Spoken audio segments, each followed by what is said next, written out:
kid in town, a new hoops league that is. Tonight, the new 3-on-3 women's basketball league, Unrivaled. It tips off. They have some unique differences from the W here, so let's explain a couple of them, right? The court, it is smaller. Games end with a target score that's 11 points past the leading team's score after the third quarter. So that means if the leading team has 60 points through 3 quarters, that target score is 71.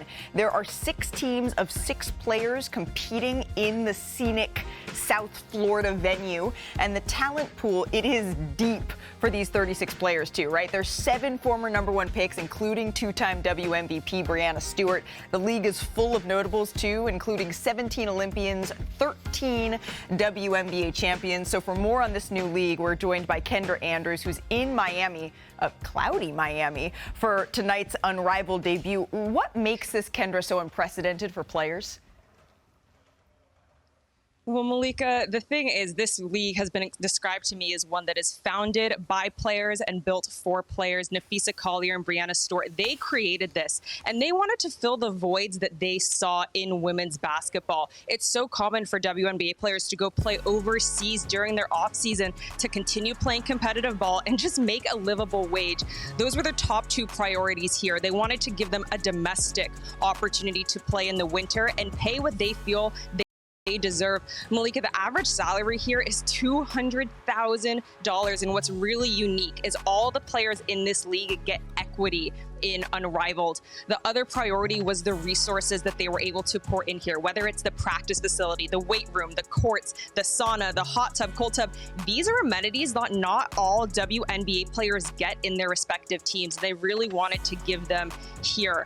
And the number one thing that really stuck out to me, Malika, is that they are providing childcare for all of the mothers here. They are able to drop their children off in the morning and pick them up after games and after practices, something that players told me we usually don't get to take our families overseas. So this is really special. And while this league, is truly combating an alternative to overseas, Malika, you know that WNBA players, they opted out of their CBA, and those negotiations have already started. They're going to be ongoing, and they really want Unrivaled to put pressure on the WNBA to give them what they feel they deserve. So look, I'm gonna chime in, man. The whole Unrivaled league and the whole situation and the structure of the league, I like the concept of everything. One thing I will say is I don't like the timing of the league, and I think it will change next year. Let me start out by saying I hope everybody's doing well. But look, let's get straight into it. When we talk about Unrivaled, the main thing is, okay, we're going to stop the girls from going overseas, right? You're taking 36 girls. We're going to pay them $200,000, $300,000, whatever the case is. They're getting equity of the business. Okay, no problem. So everyone's talking about salary. My biggest, let me start off with the positives. Let's start off with the positives of Unrivaled, right? The daycare and all that good stuff, that's good, right? They're going to be going up against each other. It's going to be like a 1-on-1 style, 3-on-3, but it's going to be iso ball. It's going to be a lot of guard play. I don't see the centers having that big of an impact in a league like this. Your cardio is going to have to be tremendous. You're going to have to be up and down the court. And this reminds me of how the 3-on-3 Olympic team was, and which 2 of them are on the same team, Dearica Hamby and Ryan Howard, which is going to tear up the league. Ryan Howard is going to dominate the league. She already did the first day, right? Unrivaled launched today. They already played 2 games, and I like what I saw. I like the arena. The arena is very small, though, but I like the branding. I like everything that I saw. They have to update some things with the scoreboards and things like that. But overall, the competitiveness of it was there, and it's just a different concept. It's 3 quarters. Whoever's winning at the end of the 3 quarters, you add 11 points to that. Now that's the end of the game, right? I don't like the free throw situation because you shoot a free throw, it's 2 or 3 points depending on where you're at, unless you have an and one call, right?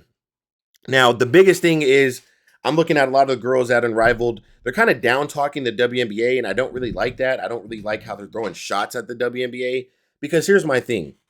Yes, you guys want a higher salary. Yes, this is a great concept so you don't have to go overseas. But at the end of the day, if you're a business owner and your business is losing $20 million, you going to another league and they're offering you and they're investing their money, which is to however much they're giving you. I'm assuming this league is well in the millions of investments. They're looking at a WNBA, which is backed by the NBA, which is way bigger than whatever investments they have for Unrivaled. Where is the money going to come from? Or if I'm a business owner, you're not making me any money. How am I going to give you a higher salary? What has changed? Nothing has really changed. So you same girls have been in my league for 5 to 10 years. You guys, nothing has changed. We just had an amazing year. But guess what? You know that team, Indiana Fever, they just launched a huge facility that will be coming in the next 2 years. Worth $78 million. So how much money do you think Indiana Fever plans on making the next 1 to 3 years? They already made a tremendous amount of money. So if you're girls on that team, you're like, hey, I want my salary to be 175. The owner of the league might be like, hey, we can make that happen. I'm not saying it's, I don't want the girls to get higher paid, but I got to be realistic here. Where is the money coming from? If I'm paying you a higher salary, please tell me what is going to change. Are you going to bring in more fans? Are you going to bring in more merchandise sales? Are your fans going to buy more tickets? Are they going to buy beers and hot dogs and everything that the Indiana Fever were able to accomplish this year? What is your team going to do to make me want to give you a higher salary? And that's my question. So that's my thing for Unrivaled. And whoever owns Unrivaled or invested in Unrivaled, hey, the concept is great. The girls are back. They're pumped up. They're ready to go. But are you going to be able to sustain everything you're promising them early on?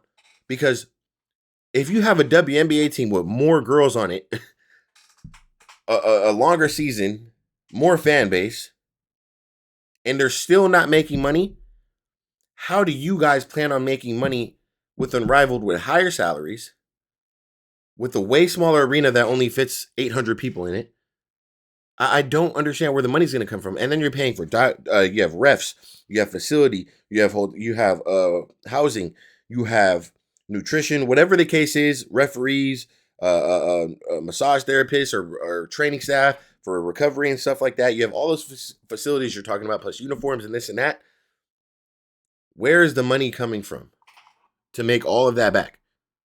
Or to start seeing a profit? So you could add girls next year, or you're able to afford another $2 million in salary. The investment part's great, but these investors are going to come rolling around they're going to, hey, it's been 2 years. Where's the money? So my thing is, hey, if we can start seeing some some profits on these investments, okay, hey, the league is all for it. Go for it. But don't throw shots at the league and try to compete with the WNBA and make it about, Unrivaled versus the WNBA. You're talking about a league that is backed by the NBA, National Basketball Association. So I'd rather the girls, it's great for them to be around talented people or talented players for the next 3 months, and hopefully this could develop some one-on-one skill sets and things like that, or it's going to exploit. And what's the word I'm looking for? Why am I blanking? Expose these girls, So I'm excited. I know this is going to be the new thing. And me personally, I like women's basketball right now more than the NBA. It's just a little bit more exciting for me. I do like what I saw as far as the girls today. Ryan Howard was balling out. Jewel Lloyd. Who else? Arike had a nice game. Fee had a nice game. Rakia Jackson was out there balling. It's going to give these girls opportunities. But here's the thing. Now, these girls are going to be very picky when it goes to the WNBA because they're going to feel spoiled a little bit. And if you're a business owner, it's just like, hey, where's the money? If Caitlin Clark comes and asks me, hey, I want $1 million salary. Well, I might I might mess around and give Caitlin Clark $1 million salary because Caitlin Clark is bringing me 10, 15, 20 million a year. So all the girls complaining, hey, respectfully, I want you guys to get paid more, but you guys got to understand, you guys have to be a product of making money and bringing fans in who are going to contribute. That's what it's about. It's a business. So I wish nothing but the best for the Unrivaled League. It's 36 great players. They're out there competing, up and down the court. I just hope for no injuries. We already saw Marina Mabry already got injured. These girls' legs are going to be super shot, as much as they're going to be running up, down, up, down. It's going to take a while to get conditioned for that. So you're going to start seeing a lot of missed free throws. 3 balls are going to start falling short midway through the season, things like that. But next year, I would say, hey, let's have this league end 2 a month and a half to 2 months for when the WNBA season starts, so that way the girls can get ready and rest a little bit, and they get ready for the WNBA season. So I don't want this to turn into it's an Unrivaled versus WNBA, because that's not what it should be. I think, hey, if our main focus is helping the women's game grow, then let's support both leagues if that's the case. And that's really all I got to say, man. Hope everybody's doing well. If you guys haven't yet, make sure you guys check me out at Game Day Uncut. That's where I will be posting a lot of content over there as well. And, man, make sure you guys smash that subscribe button. I appreciate you guys. I'm going to catch you guys on the next video. It's your boy, CEO O'Connor, and I'm out.